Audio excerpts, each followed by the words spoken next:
발표 시작하도록 하겠습니다. 이제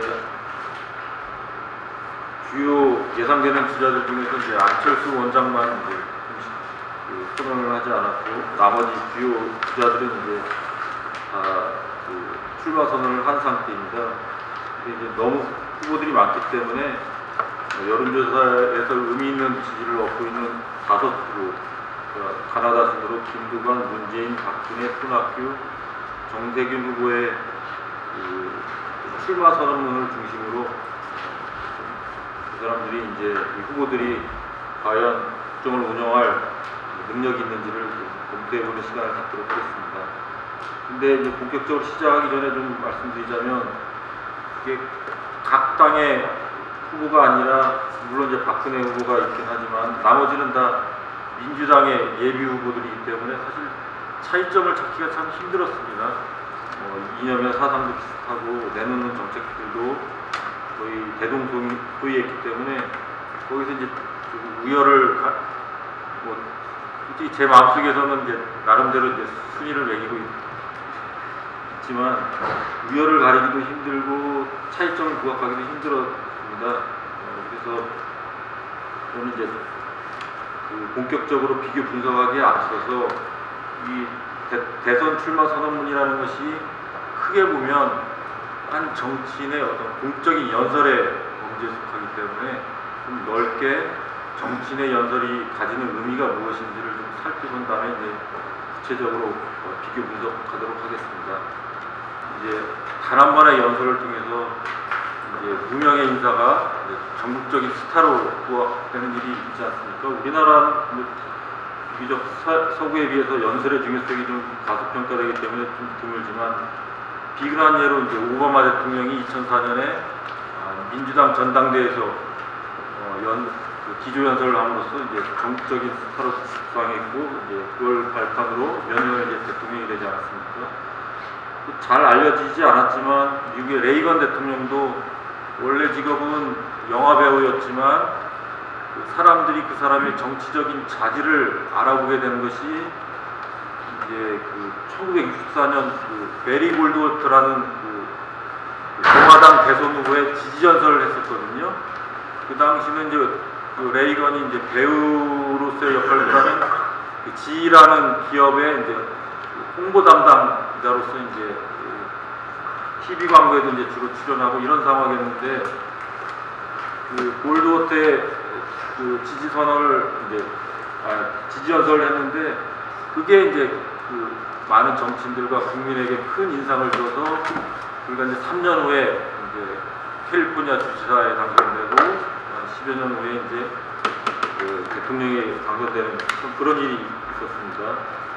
그리고 또 한 정치인의 연설은 특히 이제 이거는 이제 시대의 요구에 아주 잘 부합하는 연설이어야 되는데, 시대의 변화에 큰 물꼬를 트기도 하는 경우도 많이 있습니다. 대표적으로 이제 마틴 루터 킹 목사의 어떤 나는 I have a dream이라는 어떤 연설, 이것도 제가 개인적으로 정치인의 연설에 대해서 관심이 많았기 때문에 직접 잘하지는 못하지만 남이 하는 걸 좀 관심 있게 많이 봤는데, 개인적으로 좋아하는 연설 중에 하나가 케네디 대통령의 경우 주로 이제 취임 연설이 많이 회자가 되는데, 제가 개인적으로 더 좋아하는 연설은 암살되기 불과 몇 달 전에 서베를린을 방문해서 한 연설이 저는 아마 개인적으로는 냉전 시기에 아주 최고의 연설로 있었는데, 그 당시 상황이 어땠냐면 미소 간의 갈등이 아주 심각한 상황에 이르러서, 그 당시에는 이제 베를린이라는 도시가 옛날에 동독 영토내에 있었기 때문에 그러니까 베를린시도 동서로 나눠서 이제 서쪽에는 이제 서베를린 시민들이 살고 있었는데, 서베를린이 동독의 영토에 둘러싸여 있었기 때문에 언제 소련의 군대가 서베를린을 점령해서 지배하게 될지 모를 정도로 서베를린 시민들이 두려움에 떨고 있었습니다. 그 상황에 이제 케네디 대통령이 서베를린에 가서 어떤 취재 연설을 했냐면, 서베를린 시민들이 이런 공포 속에서도 끝까지 자유에 대한 어떤 희망을 잃지 않고 대결을 지속하고 있다는 것이 우리 민주주의와 그 공산주의의 그 대결의 역사에서 어떤 역사적 의미를 갖고 있는지를 아주 설파합니다. 그때 그 연설의 제목이 독일어로 이빈 아인 베를린인데, 그러니까 나는 베를린 시민입니다. 그러니까 그 자유세계에 살고 있는 모든 시민은 국적에 상관없이 서베를린 시민들이 갖고 있는 정치적 이상에 동의한다면 그 사람 바로 베를린 시민이라고 부를 수 있고, 나도 그런 의미에서 베를린 시민입니다. 그런 주제 연설을 하니까 서베를린 시민들이 엄청난 그 용기를 얻고 이제 공산권이 무너지기까지 이제 버텨낸 거죠. 그런 연설. 우리나라 경우에는 그 정치인의 연설에 대한 그 중요성이 좀 인식이 부족한 것 같아요. 그리고 그렇기 때문에 어려서부터 정치에 입문하고자 하는 사람들, 더 넓게는 모든 시민들이 공적인 그 연설을 하는 것에 대한 교육이 부족한 것 같습니다. 그러나 이제 이런 현상은 점점 60, 70년대보다 점점 심해지는 것 같아요.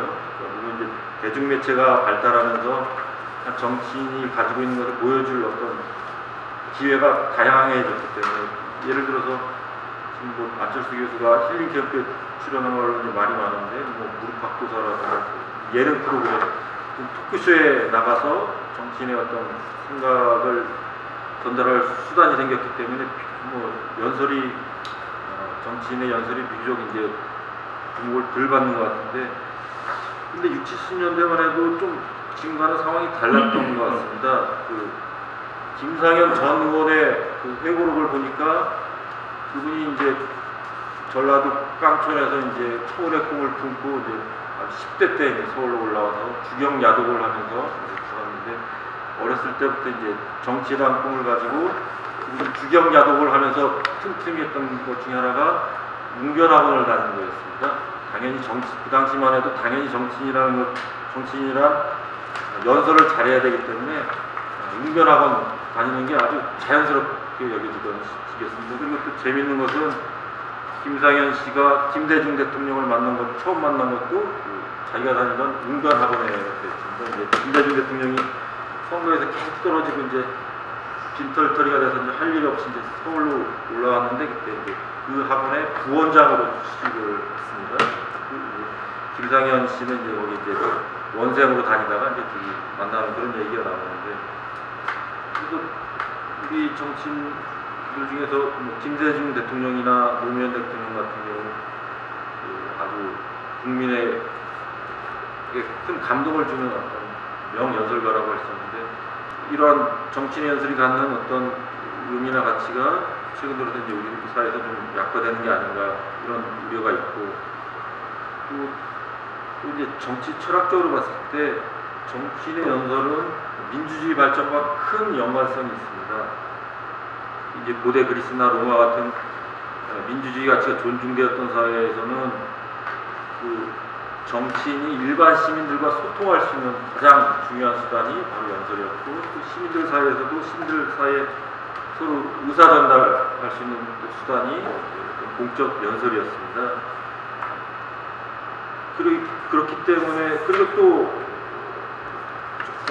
정치인의 연설이 왜 민주사회에 중요했냐면, 혈통이나 어떤 재산이 중시되던 어떤 전통사회에서 평범한 출신의 사람이 정치적으로 성공할 수 있는 유일한 수단이 연설 능력을 발로 닦아가지고 동료 시민들에게 호소력을 가질 때 이제 성공할 수 있습니다. 그런 점에서 연설이 어떤 민주적인 어떤 의미를 가지고 있다고 볼 수 있습니다. 그래서 좀 과장해서 말하자면 정치인의 연설 없이 민주주의도 존재할 수 없었다라고 이야기할 수 있을 것 같습니다. 물론 이제 그 민주주의 사회에서 정치인의 연설, 또는 이제 이거에 기반한 대중선동가에 대한 어떤 비판이나 우려의 목소리가 있었던 것은 사실입니다. 그 민주주의는 어쩔 수 없이 대중선동적이고 포퓰리즘적인 요소가 포함될 수밖에 없습니다. 민주주의는 일사불란한 어떤 위에서의 명령에 의해서 움직이는 사회가 아니라 좀 떠들썩하고 좀 갈등도 있고, 또 우왕좌왕하는 맛이 좀 있어야 이게 바로 민주주의 사회라고 할 수 있는데, 그리고 또 민주주의는 일반 대중의 실수나 잘못에도 불구하고 결국은 올바른 길을 찾아서 갈 수 있다는, 그러니까 민에 대한 어떤 놓을 수 없는 어떤 신뢰에 기반한 사회가 바로 민주주의 사회이기 때문에, 이런 좀 대중에 의한 어떤 소요나 시끄러운 것을 포퓰리즘이나 대중선동이라고 이제 비하할 필요는 없을 것 같습니다. 결국 정치라는 것은 지도자도 중요하지만 결국 일반 대중의 마음이 움직여야, 동해야 비로소 어떤 동력을 얻어서 사회가 변하는 거기 때문에, 중요한 이제 연설의 민주적 의미는 시민 교육에 있습니다. 물론 이제 지금은 이제 국민들의 이제 교육 수준이 높아져서 이전보다는 그럴 필요가 좀 덜하겠지만, 좋은 정치인 연설은 현재 우리가 어떤 상태에 있고 우리가 무슨 문제에 봉착해 있고 그 문제를 해결하기 위해서 또 더 나은 길을 열어나가기 위해서는 어떤 선택을 해야 되는지를 이렇게 제시해 주는 것이 바로 이제 정치인의 연설의 의미라고 할 수 있는데, 제가 잘 아는 분한테 들은 얘기인데, 어르신한테 들은 얘기인데, 그분은 이제 오랜 김대중 대통령의 지지자였는데, 김대중 대통령을 지지하게 된 결정적인 이유가 김대중 대통령의 젊은 시절의 연설을 직접 듣고 감동을 받아서 90년 동안의 어떤 지지자가 되었다고 그래요. 그 당시에는 선거가 있지 않은 시기에도 이제 야당 정치인들 같은 경우 유세단을 꾸려서 시골 곳곳을 돌아다니면서 이제 국민들을 모아놓고 주민들을 모아놓고 대중연설을 그렇게 했다고 그래요. 그러니까 그건 이제 일종의 이제 국민에 대한 교육 수단일 수도 있고,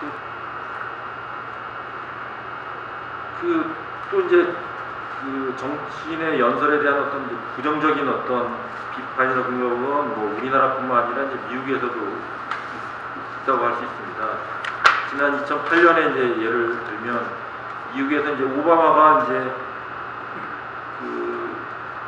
처음에는 이제 힐러리가 앞서가다가 오바마가 계속 이제 예상과는 달리 이제 힐러리를 조금씩 앞서가자 이제 힐러리 측에서 이제 마음이 조급해져서 어떻게 비난을 하냐면, 오바마가 자꾸 희망, 변화, 이런 얘기를 자꾸 하니까 이제 영어로 호프 뭔가, 저 사람은 입만 떼면 이제 희망만 얘기하는 희망에 미친 사람, 말만 번지르르하게 잘하는 사람, 이런 비판을 했어요.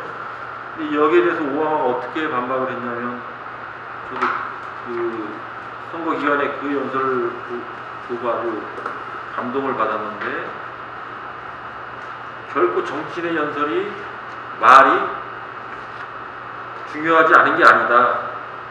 마틴 루터 킹 목사의 나는 꿈을 가지고 있습니다 라는 말이 그냥 말로만 끝났냐, 미국 시민들의 마음을 움직이지 않았느냐. 아무리 좋은 정책과 계획을 가지고 있더라도 국민들이 마음속에 믿음을 갖지 않고 영감을 갖지 않으면 변화의 힘이 전혀 생길 수가 없다. 그렇기 때문에 말이 가지는 의미는 바로 거기에 있다. 이렇게 이제 반박을 하고 있습니다.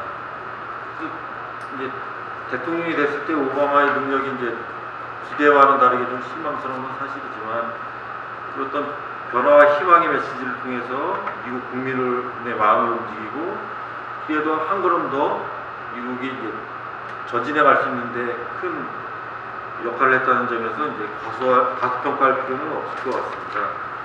그래서 좀 정리하자면, 민주주의 가치 실현을 위해서는 구체적인 어떤 시민들의 행동이 필요하지만, 그 이전에 저는 그 가치가 말을 통해서 선포되어야 된다고 생각을 합니다. 그러니까 이 정치인의 연설이 갖는 의미가 그냥 말일 뿐이다, 이렇게 폄하해서는 안 된다고 생각을 합니다.